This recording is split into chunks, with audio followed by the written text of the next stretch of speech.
Welcome to our second session, everyone. Today, we're going to learn about text manipulation.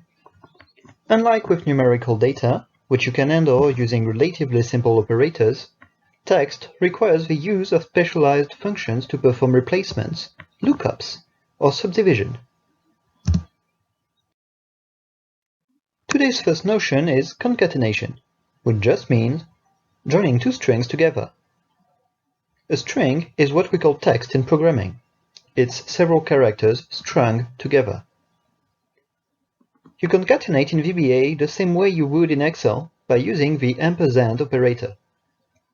Much like how the plus operator adds two numbers together, the ampersand operator joins two strings together.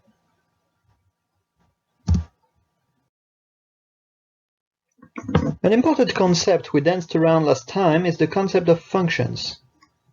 Much like in math, a function applies a sequence of instructions to arguments and returns a result. VBA functions work exactly like Excel functions, and you can even use all of Excel's functions inside your code. One such function is called len, the length function. It takes as argument a string and returns its length, how many characters are used to write it. The syntax is len, open brackets, enter the argument, close brackets. For functions that take two or more arguments, you separate the arguments with commas. A few functions that are more about cleaning up data than doing much with it are lcase, ucase, proper, and trim. Lcase takes as argument a string and converts it into its lowercase equivalent. Similarly, ucase takes as argument a string and converts it into its uppercase equivalent. Proper case, which means words starting with an uppercase letter and with other letters in lowercase, like proper nouns, has no dedicated function in VBA, so what we do is borrow Excel's. Typing worksheet function.propercase means the function called propercase from Excel. Finally, you can use VBA's trim function to remove trailing and leading spaces from a string. Trim takes as argument a string and returns the same string without spaces at the beginning or the end if there were any. Excel's trim function works differently. It also removes duplicate spaces. If there are two or more spaces strung together, it will also remove as many spaces as possible until there is only one space left. It is now time to complete basic exercise 1.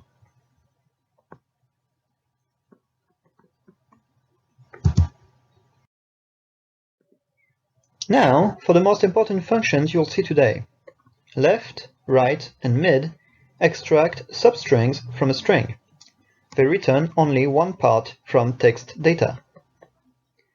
The left function takes two arguments, a string and an integer, n, and returns the end first characters from the string. For example, left cells 11, 4 returns the 4 first characters from A1. The right function does the same thing, but returns the n last characters instead. Mid is the most useful and most complex. It takes three arguments, a string, a starting position p, and a number of characters n, and it returns the substring starting on character p that is n characters long. So you use it to say, I want 5 characters starting from position 4, and it returns characters 4, 5, 6, 7, and 8. You can also skip the third argument, in which case it will instead return all characters starting on character p. The visuals on the slide should be clear enough to allow you to complete basic exercise 2.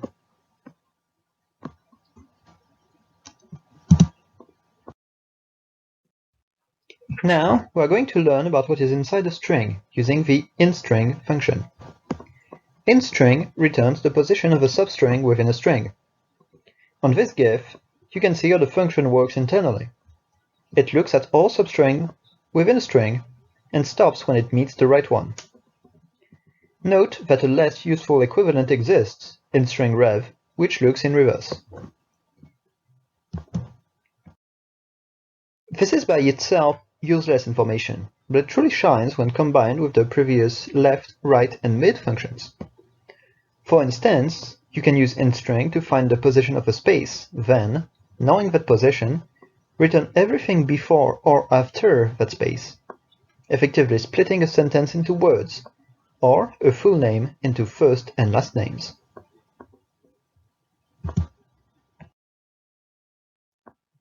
The replace function, much like you would expect, replaces all instances of a substring within a string by another substring.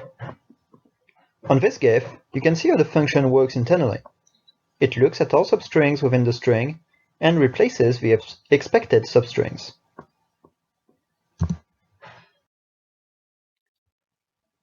You have two different uses for replace here, one straightforward, censoring, and a cleverer one, using it to count the number of times a specific character appears.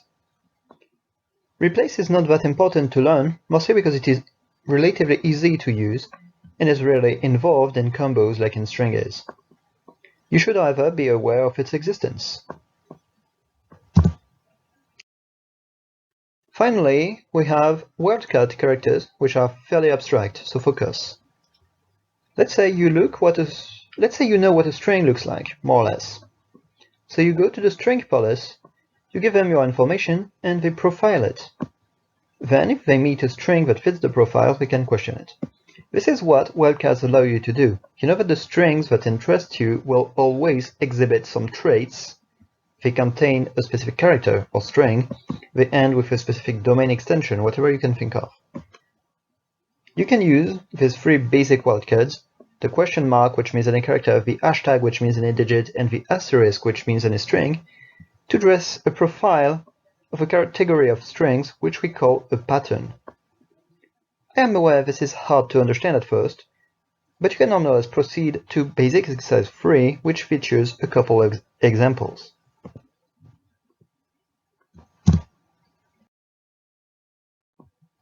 Also, you can create your own wildcard characters.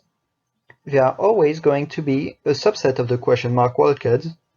That is to say, they will always fit only one character. You create them by listing between square brackets all characters you want the wildcard to match, or, conversely, all the characters the wildcard should not match, and it will then match everything else.